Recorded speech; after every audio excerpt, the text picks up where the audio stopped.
Okay, first one. So, how was your experience in France? Like, what do you remember? You left France at 8, right? I left France at 8. So the first 2 years I was in France. Then we were in Qatar for 3 years. But then I came back from 5 to 8, which is obviously the part of France I remember most. I remember school. I remember the boulangeries, and how delicious that was. I remember all the candy and the chocolate. I remember a lot, man. I remember playing basketball in Bourgogne Okay. with my brothers. You know, that was we lived pretty close to there. I remember,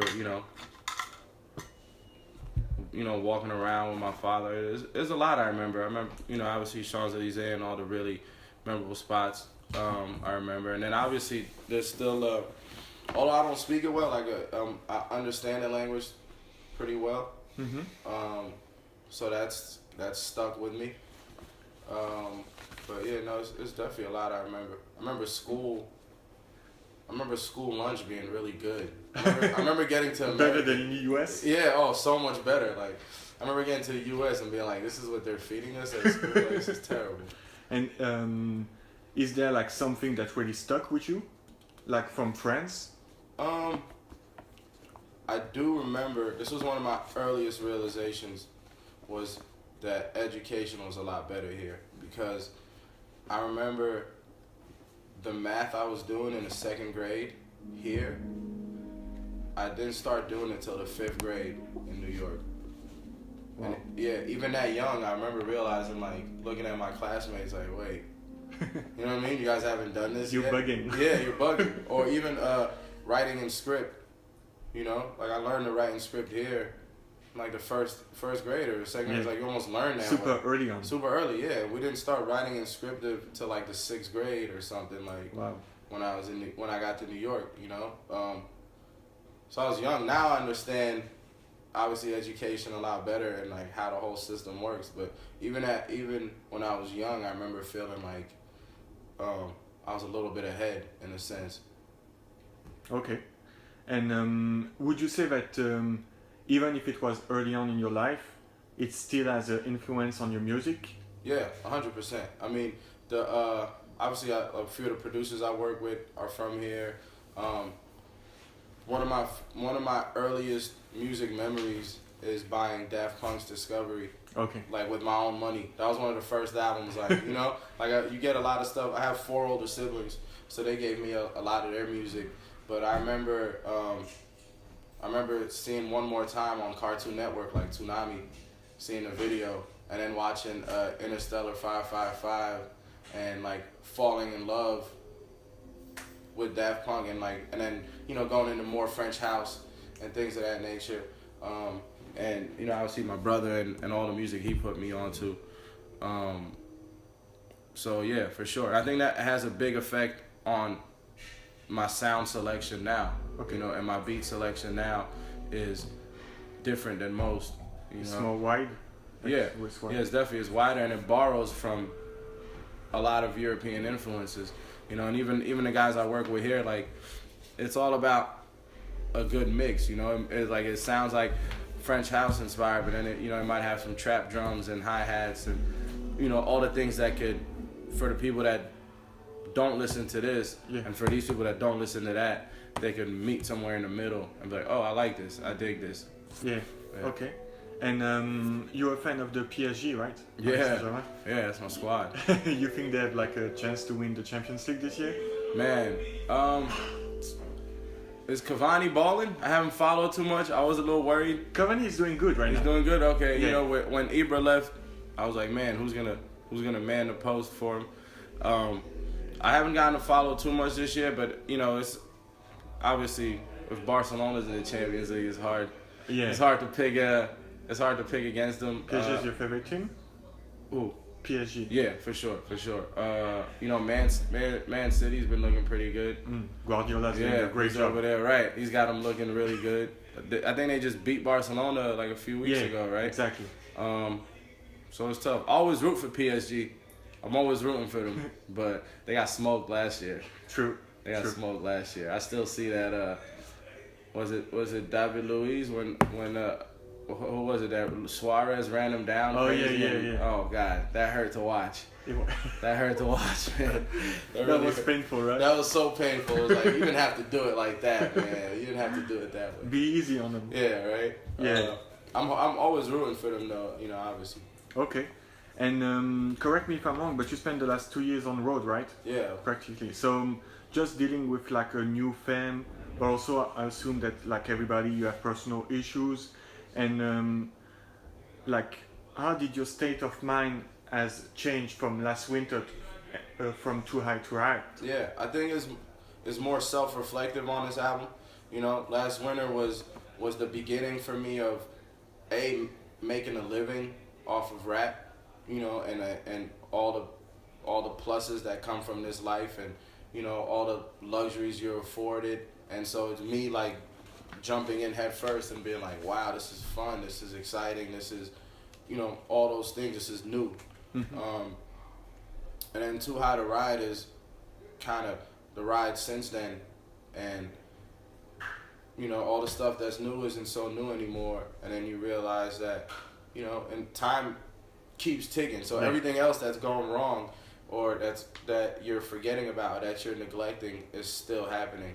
So Too High to Ride is kind of that. It's me kind of reflecting on those moments and trying to, you know, come out of this bubble of this like rap life fantasy fairy tale and give more thought and attention to the realer issues in my life and, you know, in society in general to a point. Yeah, and it helps people connect with your music too. Right, exactly. Because they feel the same way or experience the same thing. Right. The more vulnerable you make yourself, which is something I wasn't able to do as well on last winter, is mainly because of, you know, maybe I feel like I lacked the confidence, you know. I thought like, okay, like my fan base wants this, my fan base wants that. With Too High to Ride, it was like I had gone on the road, I had built a lot of confidence, I had seen people sing my songs word for word, and you're like, okay, well, they connect with me. Yeah. So I can be more open, I can be more honest, I can be more vulnerable. They're ready to hear the real you. Right, exactly. So I was able to do that with Too High to Ride, and it's had an incredible effect, obviously, like on my career and on my fan base, and you know, on the respect I get from my peers. You know, it's done all of those things for me. So it's just like a lesson. Like it felt like a gamble at first. It felt like a gamble, but it paid off tremendously. It was necessary. Yeah, it was very necessary for sure. Yeah. And you spoke early on about moving from New York City to Queens, and the influence. You mean Paris to Queens? Yeah, I mean, I thought you were on 42nd and then Queens. No, my dad worked on 42nd. Okay, yeah. Okay, sorry about that. But you know, that's Queens, Manhattan, Brooklyn. Yeah. It's all one thing, you know. So you spoke about the other artists from Queens being an influence on you, like by being a lyricist and everything. Yeah. So who would be your main influence coming from that borough? Or from the city in general? I would say Nas, Jay-Z, and 50. Like and Big. Can't forget Biggie. Big Pun. That would be like my top 5 from New York right there. I think they all cover different things. Like Nas to me just paints like such vivid pictures. You know, like he had you feeling like he had the whole world feeling like they were in Queensbridge with him. You know, and then Hov is like the ultimate champion. Like he's inspiring in that regard. And Biggie is just the most charismatic dude to me to ever pick up a mic. Like that's something that I really enjoy about him, and that I like to try to, you know, I would like to almost emulate in a sense. Is when Biggie's rapping, you kind of feel like he's just talking to you. You know, like you're having this conversation. But you also feel like he's the coolest nigga in the room, you know? So they all did something very different that I really admire. Okay, and it's funny because you really rap New York hard, but at the same time your sound doesn't sound typically New York. Right. So how would you describe your music, your sound, your style? I think my sound has a lot of global influences because even though I was raised in New York, there's parts of my history and my upbringing that are based in Paris, that are based in Sudan, that are, you know, I've been traveling my whole life and taking in those influences, and my older siblings have been taking in those influences and passing them on to me. But I do think it's interesting because I think the problem with New York rap is that it's supposed to sound like New York rap. Yeah. You know what I mean? Like as if you're not supposed to push it forward. You know what I mean? It doesn't matter what the sounds are. I feel like my stories are of New York, are from New York. So then, no matter what I do, is New York rap. It's New York. Yeah, and actually, what New York rap needs the most is sounds that are gonna inspire and influence the rest of the game, as opposed to sounds that most people are like over. You know, I'm not gonna say over because I'm still a fan of it. And we all still enjoy it, but it doesn't feel progressive. Yeah. It doesn't feel new. You know, and music has to continuously feel new. You go to, you know, Atlanta or you know, even a lot of stuff coming out of Toronto, a lot of that feels new. That's how they've moved to the forefront of the game. So I think that's kind of what's lacking in New York. You can't try to sound like New York rap. You have to create something new. You feel like it's coming back? I do. I think there's like a lot of good artists coming out of the city. I'm rooting for any and everyone that's coming out of the city, honestly. What's your favorite genre right now out of New York? That's a good one. I like the Young M.A. records. I really like her. She doesn't get enough credit for how good of a rapper she is. She spits. That's what I'm saying. Like I like obviously like anyone else, I heard her on the Ooh record. Mm-hmm. But like I clicked like a few freestyles. I think she was on radio. On the Quiet Storm joint. Yo, whoa, body that. She You know what I killed mean? She killed that. So that's dope, man. It's good to see like the balance. You know, New York finding balance of like, all right, we're still lyricists, but we can make these kind of songs too.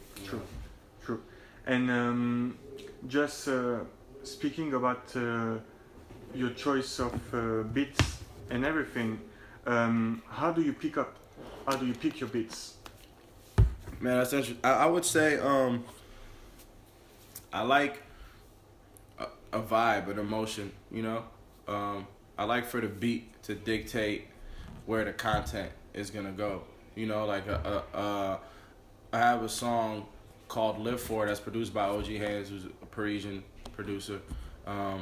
And I speak about my aunt passing away, you know, and I wrote it to that beat. He came to my house in LA and made that beat, and I just came and I sat with him and I started writing that song because the emotion is in the music, you know. You then just have to find a way to convey a message that sonically and your words, you know, they can drive home the point. So it all kind of depends on the mood. Or even Clouds Never Get Old, which is another song that OG produced. You know, it's very bouncy and kind of like some player shit. It's like some smooth player shit. So I'm going to talk about shit I've done on the road with girls and experiences I've had with women in my life in the past few years or whatever the case may be. So mainly I'm looking for an emotion, you know. Okay. It has to have an emotion in the music. So you just say you also sat with the producer and talk with him and deal with him.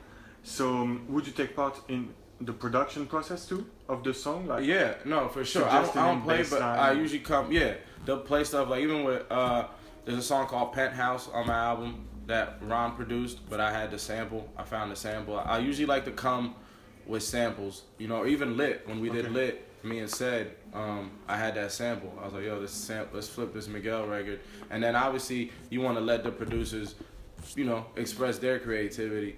But I know that if I have a sample, then part of the sonic landscape is already there, you know, and part of the emotion that I'm looking for is already there. So there's a few records where I'll come with a sample, and then obviously with every song, when we go into post-production, I sit with Ron, and he'll play bass lines, and maybe he'll be like, all right, you know, let me get something that moves a little more, and he'll play something that moves a little more, or, you know, let's add some bottom to this, or let's add, you know, whatever the case may be.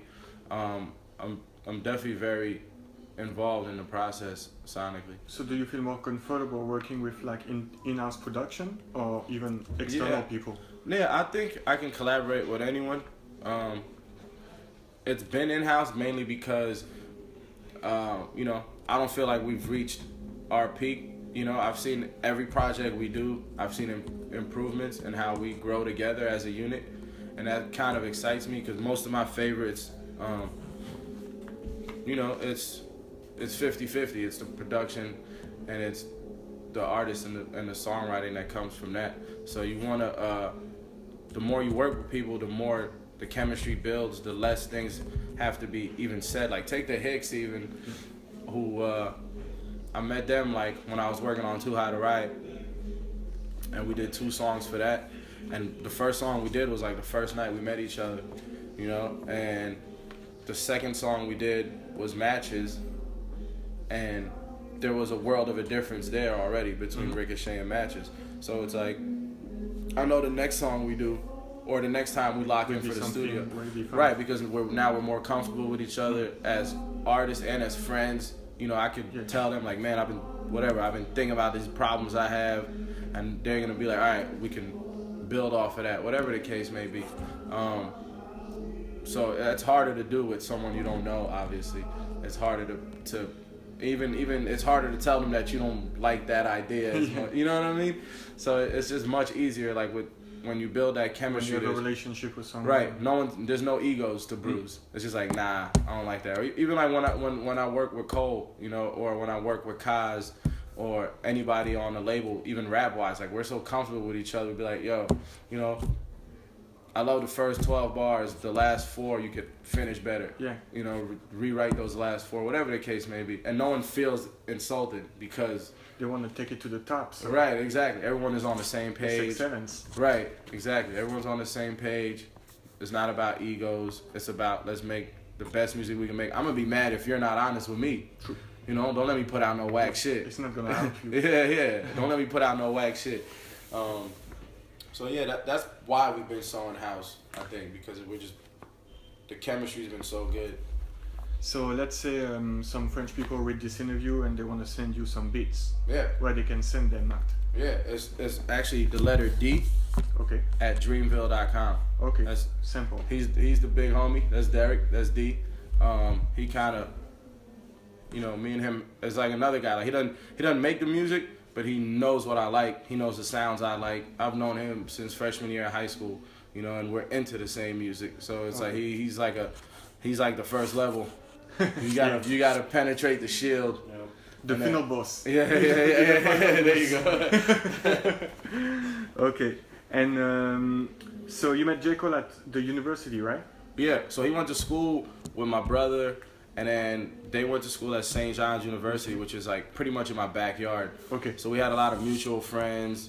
You know, we played like basketball at the same park. I used to throw a lot of house parties. He would come by, things of that nature. So I didn't even rap. You know, we were just friends back then. Okay, so you were friends from the jump, from the start. Okay. Yeah. And so how is it working with your friends? Because sometimes it can be difficult. Well, yeah, I wouldn't say it was never difficult. I think in the beginning we were all in a place, them and myself, where for them it's like, damn, do we like Boss's music because he's the homie, or is he really that good? And for me, it's like, am I that good, or do they fuck with me because I'm the homie? You know. But then I think around the time I put out my second mixtape, Quarter Water Raise Me, Volume 2. Cole had finished Born Sinner. He hadn't put it out yet, but he was playing it for people, and like he went to play Born Sinner for Salam Remy. I don't know if you know Salam. Yeah, of course. Yeah. So he and then he was like, "Yo, I'm messing with this kid from Queens. I want to play you a couple songs," and he played him some of my second mixtape, and Salam was the first dude that wanted to sign me. You know? Wow. Yeah, like. Even before, like for Cole, it was just like, you're the homie, I'm gonna bring you along, whatever you can make happen, make it happen. But that was the first time where we had like outside people that we really respect be like, oh, this kid's dope, let's fuck with it, you know? That kind of changed things. Did you work with him?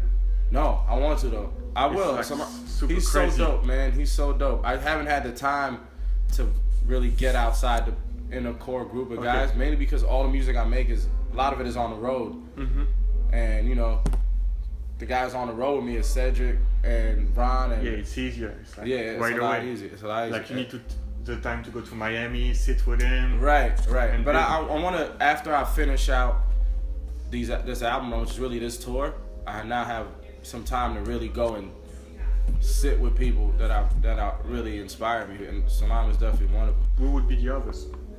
Man, I have a list on my phone. Let me see. I have a wish list for this album. It's a lot of obscure stuff. Let me see what I have on here.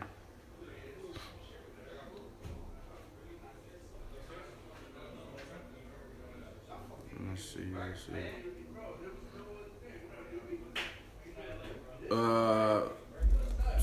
Let's see. Oh, there's this producer from Copenhagen. His name's Galimatius. I like him. I want to work with Tricky Stewart, who did a lot of the Dream. I really like his stuff. Clams Casino, Penthouse, Shlomo. Shlomo is super dope. Yeah, I write stuff down that I know. Like, all right, when I get time off. It's funny because it's super diverse. Like it's really representative of you and your music, but it goes like different genre of music. Right. Because even Salam can do any genre. Exactly. So it's like when I write these things down, people that inspire me, and I'm just waiting for enough time off to be like, okay, these next 2 months, I'm gonna do a week here, a week here, a week here, a week here. And are you hyped to do that? Yeah, I've never been able to. I'm now in a place where, A, I have more resources. B, I have a lot more respect for my peers, which is important because you don't want to work with people unless you're mutually inspired. True. I don't want some producer to come to my session and be like, I got to do this session with this guy because my label said so. And same for you. Yeah, and same go for to me. the session. Right, exactly. It's got to be like, yo, I like his shit, and even if they don't know my shit, they can look it up and be like, oh, A, this is dope, and B, this guy's moving, he's doing stuff, he's touring, this isn't a waste of my time. I have more of that confidence now. There's no one that I feel like I can't approach and be like, yo, I'm a fan, I want to work with you. Yeah. Whereas in before, it was more so about proving myself first and standing on my own too and being like, all right, look, like I can do this shit, I'm dope. Right. You know what I mean? Yeah. Now it feels more like I can approach it more on a peer level and just be like, look, I respect your work. Let's get in the studio. Okay, and speaking of Cole, like he's one of the biggest rap star right now. Yeah. So many eyes, Dreamville, draw many attention. Yeah. And do you feel like pressure from that, or just like it inspires you to? I don't feel, but like I've been here from the beginning of the Dreamville thing. So I think the beauty of it is working with someone like Cole, who only signed his record deal like 7 years ago. So when I did my deal with Interscope, and I walked in the building with Ebe and Cole to meet the whole staff and kind of give him the Dreamville vision. He told me this a million times, but he told them, like, look, we're not trying to play the singles radio game. Like, it's not going to be Dreamville. We want our artists to make albums that are going to touch people, whole albums, and go out on the road and tour. And Give the foundation. And and then he's like, it's going to take longer, but it's going to last longer. It's going to last longer, exactly. And they bought into that. And he knows that because, when Sideline Story was about to come out, they were telling him, we think it's going to sell 55,000 copies, and we're like, well, we've been on the road for 2 years and we've seen more than 55,000 We've touched more people than that. We've touched more people than that, but that doesn't show up, on the charts. That doesn't show up on the radio spins that you touching all these people and that your music speaks to their heart, it speaks to their mind, it connects with them on a deeper level than just a club or or what's popular. Something they will forget. Right, exactly. And not just that, it's something that makes them feel like they have to support. Like this. If I don't, it's almost like not voting in a sense. You know what I mean? Like, yeah, you're right. And then the album came out and did like 200-something thousand first week, and everyone was like, "Well, how did that happen?" And everyone was shocked except us. So that's kind of the same way we feel now. Like, I remember when I was putting out Last Winter, that was the first time I was selling anything, and I had that done going into the deal. I had it done. I had been on the road for a while. I was like, all right, I gotta, I have to put this out. And I remember Interscope was like, well, ideally we'd want this to be your first album, but we know you're not gonna want to wait a year and a half, 2 years while we market you. So let's just sell it as as an album or whatever the case may be, instead of putting it out as a free mixtape and just putting you as on a different level and having your stuff available commercially. And I remember talking about, we don't want you to be discouraged. We think it might sell like 500 copies or whatever.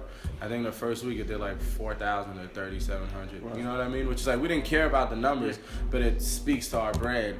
You know, there's no metrics for it. It's hard to see our impact. Or even Too High to Riot. Like, I went out and we sold out a lot of shows. I get calls from promoters that tell me like, yo, there's bigger artists that I'm paying a lot more money than you that can't fill up this room the way you filled up this room, That's crazy. Yeah. So we've been getting those calls and emails like since we did the tour. Mm-hmm. So it's working how we planned it. You keep faith, you keep patience, you keep working, and those things will happen. Like I had the benefit of seeing it with Cole. I'm sure for them it was much more uncertainty because they were kind of blazing a path. But like, I'm bought in, and I think everyone on Dreamville has bought into that kind of philosophy of how we want to grow. We want to put out albums, like not singles. You know what I mean? If you put out a dope single, they might come see you in the club for 15 minutes, but they don't want to see you for an hour. No. You know what I mean? They just want you to perform one song. Yeah, they want to see one song. Whereas in, like, if you're here later, you're gonna see they're gonna know words. They're gonna know all the words to the whole album. Mm-hmm. That's what we want. Because that means that the music is connecting with them. It's the soundtrack to their lives. It's what they play it from front to back. True. So I don't feel the pressure because I know that my whole team believes the same. I don't have Cole like, where's the hit single? Yeah. I need the hit single. There's none of that. It's like, bro, he actually, when I feel like I want the hit single, he'll be the voice of reason to be like, bro, trust me, all that shit is coming. Just build your base. Worry about the base. People are gonna pick the single. Exactly. Don't worry. Like, if you keep building your base, don't force it. Right. Just keep building your base. What your base wants, and then every time you build it, it gets to the point where then radio can't deny it. You know what I mean? They have no choice but to play it. Like, look at a dude like Chance. He's independent and getting radio play because what he's done for his fan base, and now his fan base makes so much noise that you have to respect it, no matter who you are. So, the internet has changed a lot.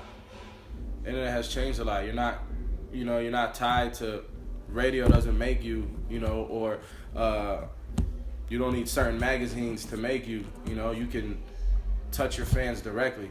True. And they're gonna come out and they're gonna support. Yes. And I have two more questions. Yeah. So the first one is Dreamville is kind of like, it's often compared to TD, and artists often works together from both camps. Yeah. You've been working a lot with Ab-Soul. Yeah.